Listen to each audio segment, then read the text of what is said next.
Okay, our next award is for Miss Congeniality. You know, it's not easy to be away from home and compete with 71 other women from all over the world for one crown. This award was created to honor the one delegate who helped make being far away feel just a little more like home.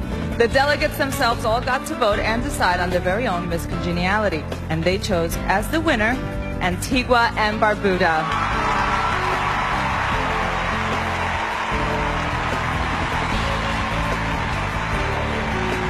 Congratulations. I've been watching you. I called it.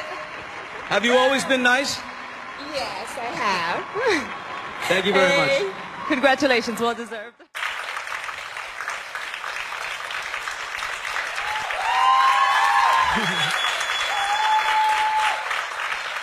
That person, the person you all thought you knew, was just the mere covering for a soul that was in a state of unrest. In 1996, at the Hal Jackson Talented Teen International Competition, I told my chaperone, I am not a pageant person. It's hard to believe that that same person went on to 1998, Miss Antigua Carnival Queen, 1998, Miss JC's Caribbean Queen, 1999, Miss Caraval, 2002, Miss Antigua and Barbuda Universe. And then there was that moment in 2003 when I was voted Miss Congeniality by my peers at the Miss Universe pageant in Panama. And then in 2004, I became a Rasta. The whole of Antigua and Barbuda was like, what? What happened? What happened is that I had reached the turning point in my spiritual journey. After winning the Carnival Queen show in 1998, I gained a lot of attention, and I had many promotional opportunities throughout the years as a model, an ambassador, a local personality. And with that came many invasions of my personal life and many demands on me as well.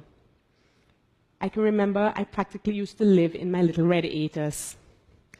I used to have different bags in my trunk, one with shoes, one with accessories, one with personal items, one with makeup, because on any given day and at any given time, I could be called upon to make an appearance or do a photo shoot. It was actually a lot of fun for a little while, but then there was the feeling of being out of my own control. I didn't own myself anymore, and I longed to. In 2004, I decided to pursue my love for art and stage performance by going to Trinidad to do modeling and makeup artistry within the agency I was attached to. And about 2 weeks previously, I got invited to visit a Rastafarian community in Creekside. Now, having attended quite a few Nyabingi sessions before, I was rather excited. And I will never forget the day I actually got there, and I sat in that gallery, and I listened to the elder, King Osajifu, travel the pages of history with me about the Rastafari faith, and basically answer all my burning questions without me having to ask them. It was like somebody had finally opened a window and let some light into the room of darkness I felt like I was shut into. I went to Trinidad for 4 months in flesh, but my spirit remained in a state of consciousness that I could not escape.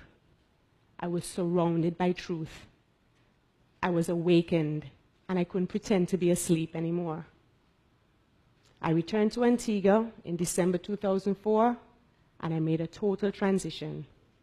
I never put a comb to my hair, a razor to my body, a lipstick to my lips again. I embraced my true self in its purest, most natural state, and I discovered how much I love me. Now, don't get me wrong, there were challenges. Did my parents freak out? Yes.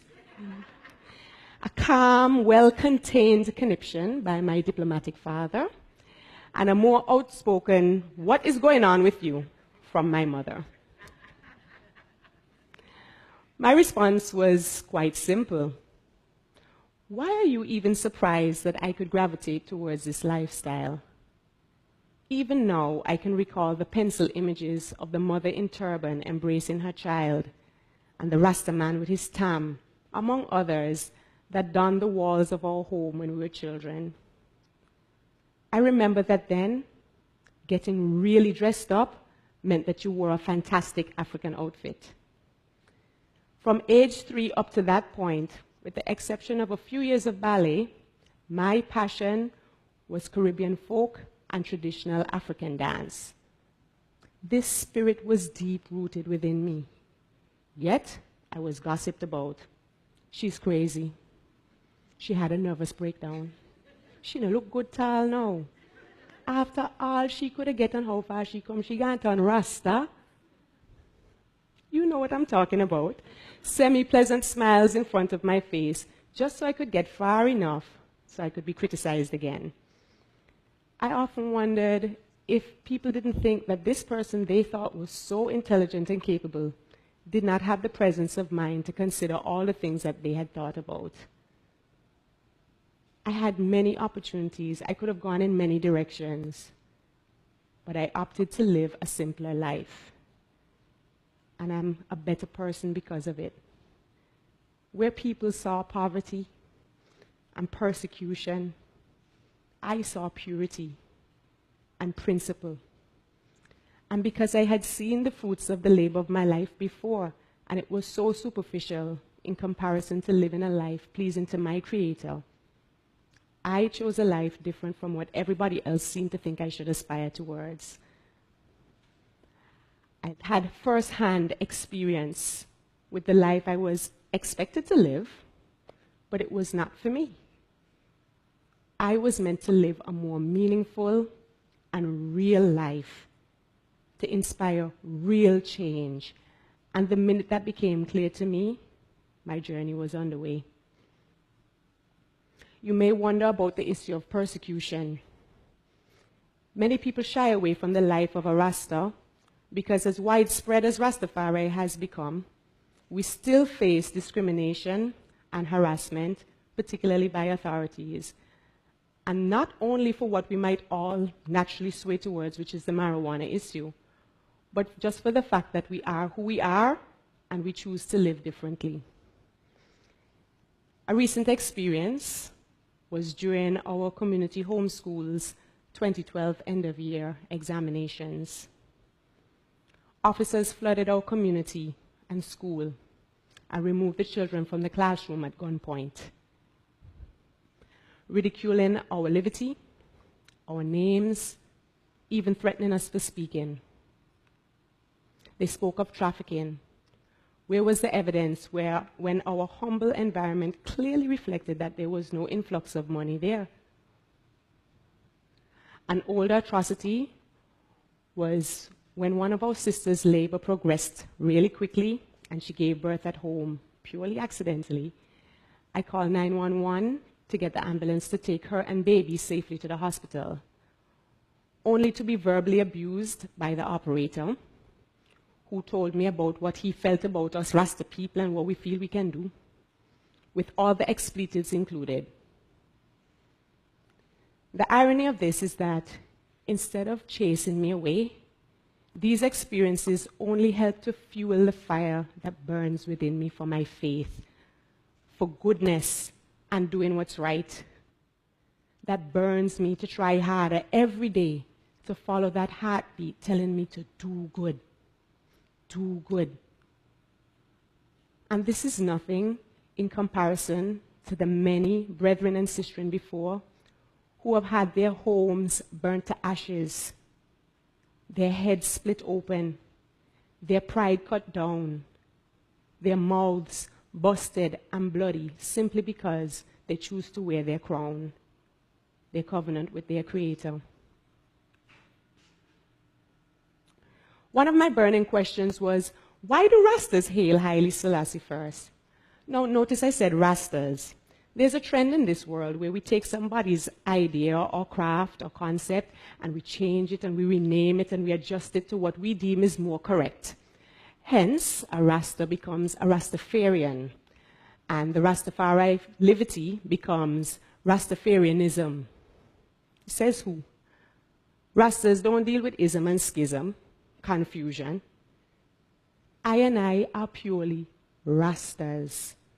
I and I, which is not just dreadness, but actually means the I am and I, are followers of Rastafari, which is the given name of the emperor before he took on the title Haile Selassie I, which means the might and power of the Holy Trinity. And we hail Haile Selassie I because we have discovered through research that he has fulfilled biblical prophecy and is the return of Christ in the second advent. Now, some of you might disagree with us, and that's okay, because the truth is there to be sought by anyone who truly desires it and who seeks with a pure heart and an open mind.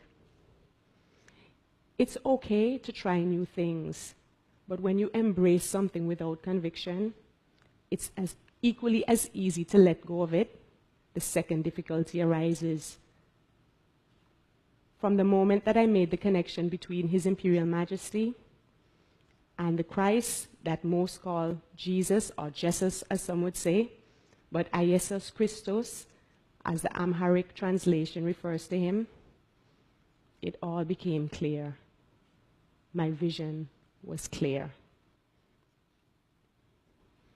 Through my faith, I actually discovered another passion, one that's quite deep-rooted for me as well: teaching. I became a teacher in 2005 because our community rose to the challenge of homeschooling our youth to shield them from a lot of the outside frequencies that exist today, and also to teach them to love and appreciate their liberty. Now, having previously said that I did not have the patience to follow in my family footsteps and become a teacher, it was quite pleasantly surprising to realize that I actually have a little flair for it. In fact, I was blessed to receive a scholarship to complete an associate degree in primary education, which I've just completed. I give all honor and glory to the Almighty, because through Him I can do all things, and without Him I am nothing. This is my path, my trod, and I am so grateful that I was raised to be true to myself, so that I was not afraid to embrace my walk in life. We all have one. A walk, a role to play, a destiny. The thing is that we cannot realize this if we're too afraid to do what's right because of what other people might say. I've found that a lot of people choose to blend in and follow the crowd, even when they know it's wrong, because it's easier. I've witnessed too many times that people don't love themselves because they don't fit into what the image of beauty or perfection or awesome is. My message is simple. We are all awesome, and we would know this if we only take the time to seek the truth that lies within us. As our elder would say, know yourself, love yourself, and be yourself at all times. Know that we all come in different sizes and shapes and textures and colors, each one beautiful and perfect in our own unique way. I had a choice, and I chose to do what I knew was right. And I'm proud that I am an African woman, born in the Caribbean, named Kai Sala, a child of the Most High, an educator of our future, a mother, a mentor, a Rasta.